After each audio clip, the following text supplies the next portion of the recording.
खबर पहाड़ों के आज की इस एपिसोड में आप सभी का इस्तकबाल है। मैं हूं बिलाल बाली। बटो तमताल इलाके में हम मौजूद है। यहाँ पर मकामी आबादी का कहना है कि यहाँ एक सड़क की तामीर हो रही है जो रख जड़ोग से बरथल जाती है। उसमें ड्रेनेज सिस्टम न होने की वजह से जो पूरा सड़क का जो पानी है वो इस बस्ती की तरफ उसका रुख हो गया है, जिसकी वजह से इन लोगों को खतरा लाहिक है, इसकी बस्ती को खतरा लाहिक है। इनका ये भी कहना है कि साल 2016 में यहाँ एक भारी सैलाब आया था, जिसकी वजह से इनकी फसलों को, इनके घरों को काफी नुकसान पहुंचा था। और आज इस पानी का रुख जो है इस जानिब मोड़ा गया है। आने वाले दिनों को लेकर ये बहुत तशवीश में है कि इन लोगों को खतरा लाहिक हो सकता है, इनके घरों को और इनके जमीनों को। यहाँ की जो आबादी है वो ज्यादातर यहाँ पर काश्तकारी करते हैं, फार्मर्स लोग हैं। इनकी जमीनें जो है वो उस पानी में आ जाती है और यहाँ तक कि घर भी पानी में डूब जाते हैं। तो इसके लिए इन्होंने कई बार मुतल्लिका हुकाम से, ठेकेदारों से बात की, लेकिन इनकी बात को आज तक अनसुना करा गया है। इसी सिलसिले में हम यहाँ पहुंचे हुए हैं। मेरे साथ में देख पा रहे हैं कि ऊपर से जो नाला आता है, इस नाले में जो अभी तो पानी की शिद्दत कम है, लेकिन जब सैलाबी सूरत हाल होती है तो पूरा नाला ही भर जाता है और यहाँ पर पानी को जो है बहाव तेज हो जाता है, जिसकी वजह से इन घरों को खतरा लाहिक हो जाता है। और यहाँ नीचे आप देख पा रहे हैं कि इनकी जो जरखेज जमीन है उसको भी नुकसान पहुंचता है। ये पूरे खेत जो है पानी से भर जाते हैं, जिसकी वजह से इनकी फसलों को काफी नुकसान होता है और घरों को भी नुकसान होता है। क्योंकि ये जो पूरे नाले के साइड में ये है, ऊपर से जितना भी पानी मार्केट बटोत बाजार से लेके जितना भी ऊपर से पानी आता है, बरसाती पानी हो या घरों का जो ड्रेनेज सिस्टम है वो भी इस नाले के रुख करा हुआ है। और यहाँ पर जो सड़क राब्ता बनाया गया, जो रख जड़ोग टू बरथल सड़क है, उसमें ड्रेनेज का पानी जो है उसको डिस्ट्रीब्यूट नहीं किया गया है। तकरीबन 2 से 3 किलोमीटर का पानी जो है उसको इस नाले की तरफ उसको मोड़ दिया गया है, जिसकी वजह से इन लोगों को काफी खतरा लाहिक है। और इनका यही कहना है कि इस जानिब हुकूमत इंतजामिया को तवज्जो देनी चाहिए ताकि आने वाले दिनों में कोई बड़ा सानिया पेश न आए और उनके घरों को नुकसान न पहुंचे। तो हमारे साथ बहुत सारे यहाँ गांव के लोग मौजूद हैं, हमसे बात करेंगे, जानने की कोशिश करेंगे कि आखिर ये जो पानी का मसला है हुकूमत इंतजामिया की नॉलेज में लाने के बावजूद भी इस पर नजरसानी क्यों नहीं हो रही है, और अगर आने वाले दिनों में इस पर कोई कार्रवाई या कदम नहीं उठाया जाता है तो इन लोगों का लाहे अमल क्या होगा। मेरे साथ यहाँ मौजूद शहरी है, यहाँ के लोग हैं, गाँव के लोग हैं, हम इनसे बात करेंगे। जी आप बताइए, यहाँ पर पानी का कितना खतरा रहता है, बरसात में कितना पानी आता है, और ये जो रोड बनने के बाद जो है क्या परेशानी है और क्या कहेंगे? बड़ा पानी आता है। अच्छा, बार फिर जमीन रुड़ियां फसल रुड़ते फिर थल्ले मकान है, दो मकान खतरा है। अच्छा, मकान अंदर दंदा पानी। ठीक, बाकी काम बहुत बकाया है, तो काम को ऐसे मिल जाएगा नहीं थोड़ी। अच्छा, मारे मोटे मिलता यही पैसा खत्म हो गया। जिंदगी आज प्लान दे आखिर हाँ जी ठीक है, 2 महीने बाद पूछते नहीं सारा प्लान खत्म है, थोड़ा पैसा खत्म। टैंकी आई मेरी, बाथरूम आया है, वो मसीती का खत्म, आए नहीं, पैसे नहीं है इसमें, पैसे नहीं है। ठीक है, लोगों का कहना। आप ये बताइए जनाब, ये नाले का पानी जब बरसात होती है या जो आप बोल रहे हैं कि सड़क राब्ते के बनने के बाद इसका पानी यहाँ की तरफ मोड़ा गया है, उससे कितना खतरा लाहिक है, और आपने इससे पहले अपील भी की है। अब मजीद आप क्या कहना चाहेंगे, यहाँ पे ड्रेनेज ऐसा बनाया जाए ताकि आपके घरों को और जमीनों को नुकसान न पहुंचे? मेरा कहना यह है कि ये जो रोड निकली है, नई रोड निकली है, और ठेकेदारों से भी अपील की थी हमने, और कहा था महकमा से भी, जो ये जनरल डिपार्टमेंट से, कि ये पानी यहाँ प्राइमरी स्कूल है हमारा, उसमें के अंदर भी पानी भर गया था पीछे, हमने वो सफाई की। और ये जो पानी है 2016 में सैलाब आया था, हमारे घर फसलें तबाह हो गई थी, किसी ने हमारी नहीं सुनी है, ना महकमा ब्लॉक सुनता है, ना कोई और डिपार्टमेंट सुनता है, PWD, PMGSY वाले, और ना कोई काम मिलता है हमें, ना ये नाले का, ना किसी चीज का। ये महकमा की तरफ से हमें किसी कहीं ब्लॉक में किसी चीज में हमें आज दिन कोई सहूलियत। तो आप क्या मतलब क्या चाहते हैं, आपकी क्या यहाँ पे ड्रेनेज होना चाहिए या नाली जैसी होनी चाहिए जिससे पानी जाए, डाइवर्ट हो जाए, ताकि आपके घरों की तरफ और आपकी फसलों और जमीनों की तरफ ना आए? हम ये चाहते हैं कि ये किसी ठेकेदार से या कोई ठेकेदारी टेंडर से ये हमारा ड्रेन का पानी कहीं नीचे नाले तक पहुंच जाए। और हमारे यहाँ खास करके हमारे पीरों का स्थान भी है नाले के किनारे पर, उसको भी खतरा है, वहाँ भी पानी भर जाता है, और किसी डिपार्टमेंट में आज दिन तक हमारी कोई सुनाई नहीं सुनी। ठीक है, यहाँ के मकामी नौजवान हैं, आप बताइए पानी जब आता है तो आपके घरों को कितना खतरा है और आपकी जमीनों को खतरा है, क्या कहेंगे आप? सर जी पानी बहुत आता है ऊपर से। अच्छा, लेकिन दिखाई कोई देता है, सब कुछ आता है, पार देते हैं, सीमेंट हो गए, पैंच हो, सब कुछ खा देते हैं। लेकिन हमारे गांव में 60 बाद में कुछ आज तक आया नहीं। अच्छा, 7 नंबर वहाँ कुछ नहीं आया, बाकी आगे पीछे सब कुछ आता है, लेकिन हमारे 7 बाद में कुछ आया नहीं है। ठीक है, इधर 5-7 सालों के पीछे पुल का काम है, जाकर देखना उधर खाली पेड़ पहने वार पार चलने की कोशिश, जब नाला चढ़ता है ना हमें नाले में टपना पड़ता है वार पार के लिए। तो इधर नहीं हमें नाली मिलती है, नहीं हमें पुल मिला है, रोड के वजह से हमें नुकसान हुआ है नाली का। तो लोगों से बात करने से यही पता चलता है कि यहाँ पर जो आज से पहले न महकमे ने न ब्लॉक डेवलपमेंट है, या जितने भी जो मुंसलिक जो यहाँ इदारे हैं जो गांव और देहात की तरक्की के लिए या उनके आवाम की सहूलियत के लिए यहाँ पर तैनात किए हैं, इन लोगों ने इस गांव की तरफ तवज्जो नहीं दी, जिसकी वजह से इन्हें पीने का पानी हो, यहाँ ड्रेनेज सिस्टम हो, दीगर जो सहूलियत है उनसे ना महरूमी है। लेकिन आने वाले दिनों में हम यही उम्मीद करेंगे कि हुकूमत व इंतजामिया इस जानिब तवज्जो देगी और वार्ड नंबर 7 तमताल का ये गाँव है, यहाँ पर ड्रेनेज सिस्टम बनाया जाएगा ताकि इनको सैलाबी सूरत हाल में किसी बड़े खतरे से दो चार न होना पड़े। न्यूज़ 18 जम्मू कश्मीर लद्दाख हिमाचल के लिए बटोत से बिलाल बाली। खबर पहाड़ों की। सब डिवीजन घुंदो में आजकल जो अनशेड्यूल कट चल रहा है बिजली का, उस पर लोगों में काफ़ी नाराज़गी पाई जा रही है। अब 1 महीने के बाद बिजली किराया आता है, बिजली चार्जेस आते हैं, इलेक्ट्रिसिटी चार्जेस आते हैं, तो वो जो है वो आसमान को छू रहे होते हैं। लोगों में काफ़ी नाराज़गी पाई जा रही है कि अगर पहले ये बिल जो हैं ये 200 आते थे, 300 आते थे, लेकिन आज जो है 500 और 600 क्यों आते हैं, बावजूद इसके कि बिजली जो है वो सिर्फ 2 या 3 घंटे जो है रात को या दिन को रहती है। हमारे साथ यहाँ कुछ लोग हैं, वो उनका कहना है कि हमारे साथ बहुत नाइंसाफ़ी हो रही है। क्या कहना चाहोगे आप, जो बिजली का किराया जो है वो बहुत ज़्यादा आ रहा है और ऊपर से अनशेड्यूल पावर कट भी है, सिर्फ 2-2, 3-3 घंटे जो है बिजली आती है, तो आप क्या कहना चाहोगे इस बारे में? सबसे पहले मैं न्यूज़ 18 की पूरी टीम का बहुत बहुत शुक्रिया अदा करना चाहूँगा कि यहाँ के गरीब आवाम की जो एक अहम मांग है, हमारी अहम मसला जो वो आपने उठाया है, इसी सिलसिले में हम आपसे बात करना चाहेंगे कि यहाँ की आवाम आज कल बिजली के मसले में इतनी ज़्यादा परेशान है कि हमें यहाँ 24 घंटे में शायद 6 घंटे भी बिजली नहीं आती है। और आप किराए की बात करेंगे, यहाँ पे आप देख सकते हैं हमारे पास यहाँ बिल है मौजूद हैं, लोगों के पास बिल मौजूद हैं। 600 रुपये बिल आ रहा है, पहले 70 रुपये था, फिर 690। तो मैं आपको दिखाना चाहूँगा सर, ये देखिए आप 690 रुपये बिल जो है वो पर मंथ जो है एक गरीब मतलब एक BPL के ज़ुमरे में जो लोग आते हैं उनको 690 का बिल आ रहा है। तो ये बड़े दुख की बात है कि जो ये अनशेड्यूल कट हैं यहाँ। अब अगर हम महकमे से बात करते हैं, वो कहते हैं हाँ जी यहाँ के लोग जो है बिजली ज़्यादा जलाते हैं। अरे भाई, किराया जो 600 रुपये किस चीज़ का है, हमें ये समझ नहीं आती। अगर इन्होंने आर्डर्स किए थे कि मीटर लगाए जाएं, तो मीटर क्यों नहीं लगाते हैं? मीटर के हिसाब से आवाम से यहाँ किराया क्यों नहीं वसूल करते हैं?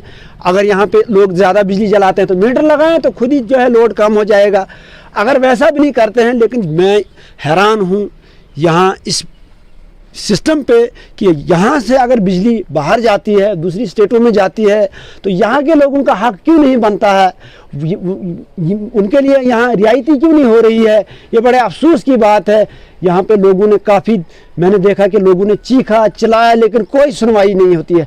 तो आज मैं न्यूज़ 18 के चैनल के माध्यम से ये यहाँ पे मौजूदा जो हमारा इंतज़ामिया है, गवर्नमेंट इंतज़ामिया है, उसे रिक्वेस्ट करूँगा कि यहाँ के गरीब लोगों को या तो मीटर लगाए जाएं या तो किराए में कमी की जाए। और जो ये अनशेड्यूल कट जो हैं, ये बार बार आधे घंटे बिजली रहना, फिर 2 घंटे कट, ये काबिल मुज़म्मत है और काबिल अफसोस है। तो मेरी फिर गवर्नमेंट इंतज़ामिया से रिक्वेस्ट है कि ये जो किराया है इसमें भी कमी की जाए और जो ये अनशेड्यूल कट हैं उनको भी ख़त्म करके लोगों को बिजली जो है वो दें। और बच्चों की पढ़ाई जो है काफ़ी ज़्यादा मुतासिर हो रही है। सर्दी के मौसम में बच्चे, आप स्कूलों में छुट्टियां हो रही हैं, होमवर्क बच्चों ने ज़्यादा करना होता है, बच्चे ट्यूशन पे हैं लोगों के, तो पढ़ाई का भी इसमें मतलब जो है पढ़ाई के ऊपर भी हमारे बच्चों को असर पड़ रहा है और यहाँ की आवाम जो काफ़ी परेशान है। तो हमारा मुतालबा है यहाँ के किराया और अनशेड्यूल कट जो है उसको ख़त्म किया जाए। हमारे साथ यहाँ जो गुंदो पंचायत के सरपंच हैं, त्रुसलो पंचायत त्रुसलो के जो सरपंच हैं वो भी हमारे साथ यहाँ जुड़ चुके हैं। सरपंच साहब, क्या कहना चाहोगे आप? लोगों में बड़ी नाराज़गी पाई जा रही है कि बिजली अगर सिर्फ 2-2, 3-3 घंटे आ रही हैं तो ये चार्जेस क्यों इतने ज़्यादा? सर, ये तो गरीब आवाम के लिए बहुत ही मुश्किल वाली बात है। जो बेचारे दिन को 200-250 या 500 कमाते हैं तो अपना जैसे कैसे चूल्हा अपना जगाते हैं, लेकिन कुछों को तो 691 रुपये भी आ रहे हैं मंथली, जो कि गरीब आदमी है जैसे IAY वाले हैं बेचारे, तो उनको कहाँ से ये 630 या 690-91 देने बनेंगे। तो ऐसे लाइट भी हमें बिल्कुल ही 24 घंटे में ज़्यादा से ज़्यादा 6 या 7 घंटे आती है, वैसे भी कट हो रहा है गरीबों को। तो इधर से किराया भी ज़्यादा है, तो कम से कम गवर्नमेंट इंतज़ामिया को ये मतलब देखना चाहिए कि या तो आप मीटर लगा के लाइट का पूरा इंतज़ाम किया जाए कि 24 घंटे लाइट मिले। अगर खर्चा ज़्यादा है तो ये मीटर लगा लें, हर बंदे को मीटर लगा के दे दें, तो उससे उतने जलाएगा तो उतना ही किराया आ जाएगा। लेकिन ये अनगिनत किराया लेते हैं, कभी किसी को 6000 बिल आ जाता है, किसी को 600, किसी को 1200, अभी 1500 एक को 927 रुपये बिल आया। मेरी पंचायत में एक बंदा है जसवंत सिंह, बेचारा गरीब है, बहुत ही गरीब। IAY में उसको मकान दिया हुआ हमने, तो उसको 1 साल हो गया मकान उखाड़ के रखा है, वो टेंट में रहता है, और किराया उसको कितना आया 927 रुपये 1 महीने का। क्या देगा बेचारा? जो बिजली नहीं जला रहा है वो किराया कहाँ से देगा? जिसको बेचारे ने एक बल्ब भी जगाना है तो उसने भी जलाना, उसको भी 927 या 691-92 रुपये बराबरी है। बल्ब एक भी जगाता है, या दूसरे कोई मीटर लगाया जिसने, उसको भी वही मीटर रीडिंग कभी लेते नहीं है। तो कभी किसी को 10,000 आ जाता है, कभी मेन मुद्दा यही है कि मीटर रीडिंग कोई नहीं लेता है, अंत तो कई ठोक देता है। अभी तक जो है लोगों को 114 रुपये करके इन्होंने किराया लिया मीटर रीडरों को, और जो डिपार्टमेंट है उन्होंने मीटर रीडर कोई भी यहाँ तैनात 4 बंदे थे, टोटली 12,500 कंज्यूमर है बिजली का इस वक्त। और इस वक्त उन लोगों ने 114-15 करके किराया फी मंथली वो जमा करते रहे, और आज उन्होंने एक्चुअल रीडिंग उठा के किसी को 19,000, किसी को 21,000 और किसी को 25,000 रुपये बेचारा एक गरीब इस वक्त कहाँ से देगा? अगर उन्होंने मंथली रीडिंग उठाई होती तो चाहे 200-300 जितना भी होता वो उस वक्त मंथली हिसाब से वो दे सकते हैं। लेकिन इस वक्त एक गरीब को 25,000 21,000 किराया आ रहा है, वो गरीब कहाँ से देगा? मेरी गवर्नर इंतजामिया से यही अपील है कि वो या तो उनको वो पिछला किराया माफ़ किया जाए और आगे उनको एक्चुअल रीडिंग जो है मंथली ली जाए और उनका बिल ठीक किया जाए। लोगों का कहना है कि बच्चों की पढ़ाई बहुत मुतासिर हो रही है अनशेड्यूल पावर कट से, और इंतज़ामिया से गुजारिश की है कि अगर 24/7 हमें बिजली मिलती है तो उस पर अगर हमें किराया आता है तो हमें उस चीज़ की बड़ी खुशी होगी, उससे हमारे बच्चे भी मुतासिर नहीं होंगे। फिरदौस खांडे, न्यूज़ 18 नेटवर्क, गुंदो बलेसा। खबर पा रहे था सच बुझे LOC ने आखिरी स्कूल और इस स्कूल की जो एक तो गोलाबारी टाइम बड़ी परेशानियां लोगों की बच्चों की खासकर बच्चे स्कूल नहीं, लेकिन जियां ही LOC पर जो सीज़फायर होया और माहौल जो इतना अमन वाला होया तो इतने जो बच्चे स्कूल जो रोज आने और बच्चों की तादाद बढ़ी है। लेकिन नाल ही जो बच्चों ने जो घर वाले जो पेरेंट्स हैं उन्होंने डिमांड है कि ये पुराना स्कूल है, उन्हें छुंदा बना स्कूल है, लेकिन आज तक जो इसमें अपग्रेडेशन नहीं हुई, स्कूल ने कोई जी है अगे नहीं बताया गया। स्कूल ने बिल्डिंग भी लोगों की डिमांड है कि इसकी नई बिल्डिंग बननी चाहिए और इस स्कूल की जो कम से कम 10वीं तक किया जाना चाहिए, क्योंकि ये स्कूल जो आखिरी स्कूल है और इस तू जो बच्चे ने जाने वास्ते जो हाई स्कूल है उन्हें 5 किलोमीटर दूर जाना पैना है। और बच्चे ने जो पेरेंट्स हैं उन्होंने ये चाहना है कि इस स्कूल की जो अपग्रेड किया जाए ताकि जो बच्चे आराम से अपने ग्रां पढ़ सकन, क्योंकि जी इतने सीज़फायर है और सीज़फायर तो बाद जो बच्चों की सहूलियत मिली, लेकिन अगे जो बच्चे पुणे दूर जाना पैना और कई बच्चे जो ऐसे कि जो पुणे पढ़ाई छुट जानी। और अज अस बच्चे ने पेरेंट्स ने गल कर कि ओके चल स्कूल अपग्रेडेशन की लीद है। तुम्हारा नाम? जी मेरा मोहम्मद सदीक है। ये बग्याल दरा वो मिडिल स्कूल है, तो हम चाहें कि इस स्कूल में ऑपरेशन किया जाए। इसके नाल एक प्राइमरी स्कूल है जरा 4 वे उनमें एक मिडिल स्कूल होना चाहिए, क्योंकि दूर दराज को एरिया है तो बच्चा ना काफ़ी परेशानी आएगा कि पहुँच जाएगा, पढ़ाई अपने नहीं जारी रख सकता और वक्त पर नहीं पहुँच सकता।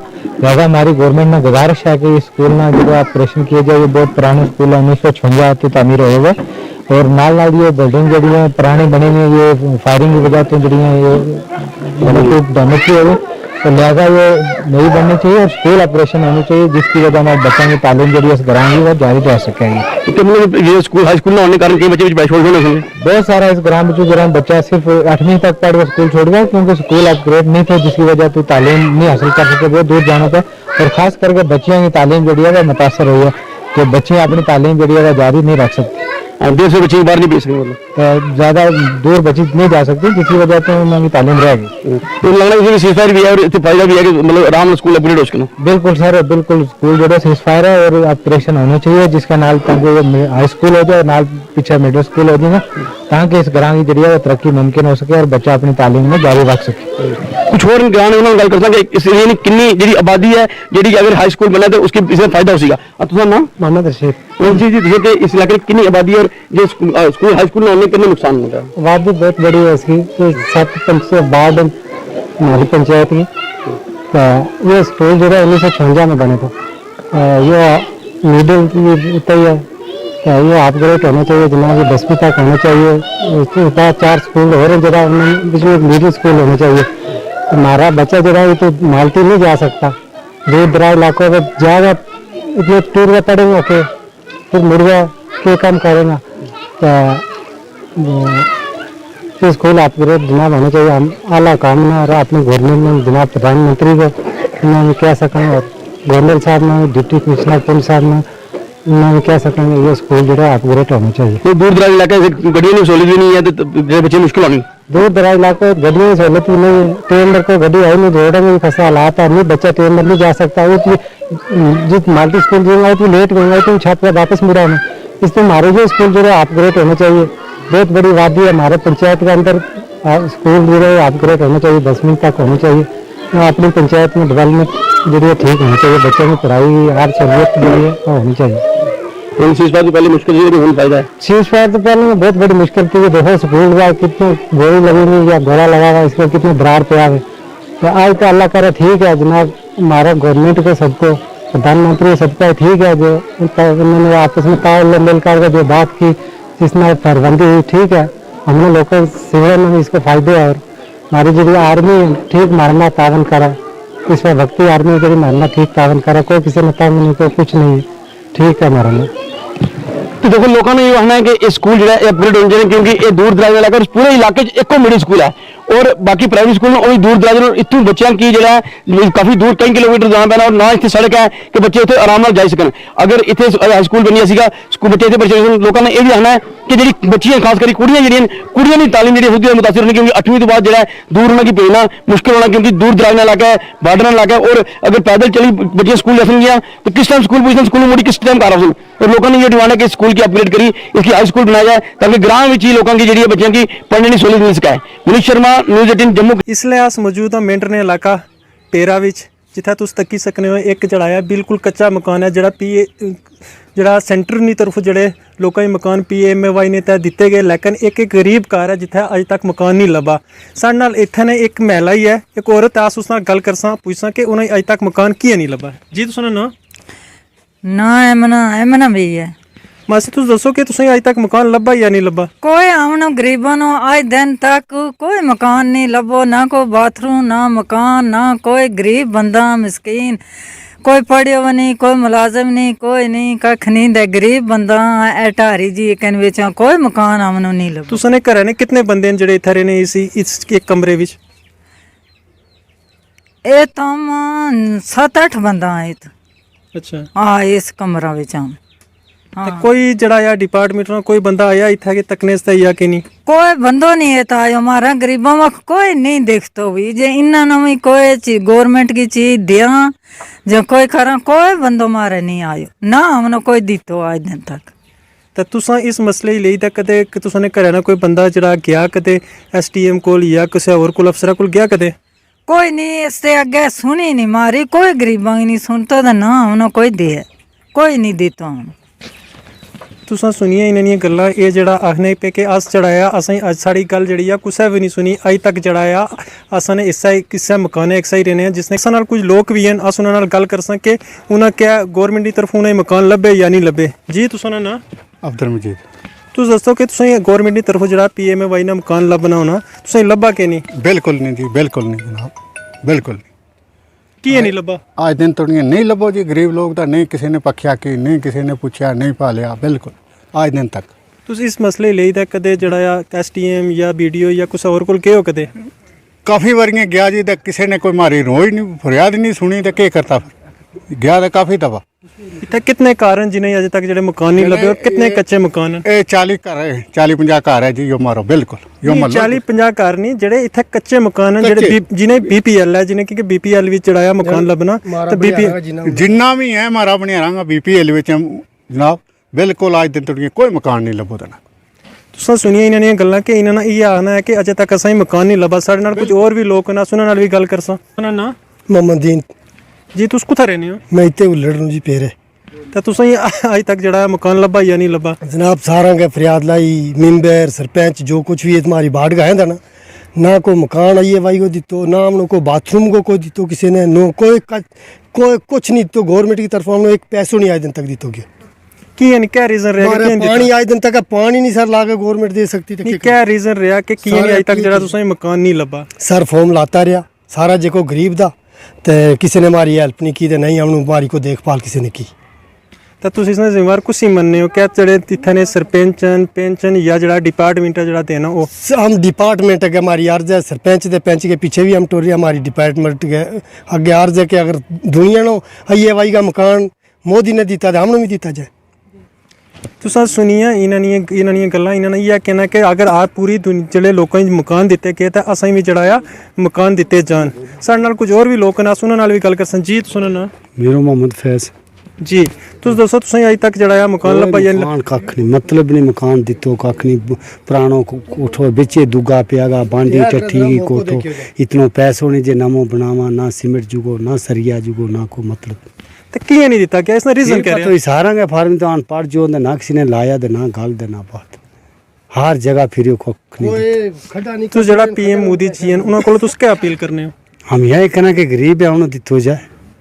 हाँ गरीब आदमी और की तुसा सुनिए इन्हां गल्लां। साढ़े नाल एक और महिला जी एक औरत भी अस उन्हां नाल भी गल करसां, उन्हें भी पुछसां कि क्या रीजन रहा कि अज तक मकान नहीं लब्भा? नहीं लब्भा। तुस इस घर विच कितने बंदे रहने हो? अस इत्थे 10 बंदे। अच्छा, इस मकान के अंदर तुस 10 बंदे रहने हो, तो तुस क्या अपील करना चाहते हो? देन मकान असें बना और क्या। तुसा सुनिए इन्हां गल्लां। साढ़े नाल एक और भी बंदा है, अस उस नाल भी गल करसां, उसी भी पुछसां कि अज के इत्थे जेह्ड़े न कितने कारण और जेह्ड़े मकान नहीं लब्भे और कितने कच्चे कारण। जी तुसां ना खालिद मारूफ जी तुस दसो कि तुसां जेह्ड़ा इत्थे सारे कच्चे कारण क्या रीजन रहा कि अज तक जेह्ड़ा इत्थे मकान नहीं लब्भा? सर अग्गे पिछे हर जगह तक क्या लोकां गी मकान लब्भे न, बालाकोट संदोड़ पड़ोट सुइयां इस साइड, असां इस साइड कोई मकान नहीं लब्भे। बहुत मतलब इन्ना लोकां कोशिश की थी, बहुत गरीब लोग न, इत्थे कोई मकान कोई कुछ नहीं। मैंबर सरपंच भी कोई इतनी तवज्जो नहीं देने, तो ना गौरमेंट कुछ किया इन्ना आस्ते। तो लभने चाहिए इन्हें मकान, गरीब लोग लभने चाहिए। तुस क्या अपील करने हो कि इन्हें मकान लभने चाहिए जी? तुसा सुनिए इन्होंने लोगों दी गल्लां। इन्होंने लोगों ने यह कहना है कि इत्थे जेह्ड़े लोगों ने मकान कच्चे और लोग जेह्ड़े डिजर्व करने के इन्हें जड़ा पक्का मकान दिता जाए। लेकिन इत्थे ने जड़ा ये आने के असां जड़ा सरपंच भी पेंच भी सारे आखिया, लेकिन अजे तक कुछ भी नहीं होया। इवेंस के अस जड़ा डिपार्टमेंट कोल भी गए हाँ, तो जड़ा इत्थे साढ़े ग्रां में जड़ा एक भी मकान नहीं दिता गया। इन्होंने लोगों ने यह अपील है कि असें भी पक्के मकान दिते जान, जेह्ड़ा लोकां गी दिते गए असें भी दिते जान। नाज़िम अली, न्यूज़ 18 मेंढर।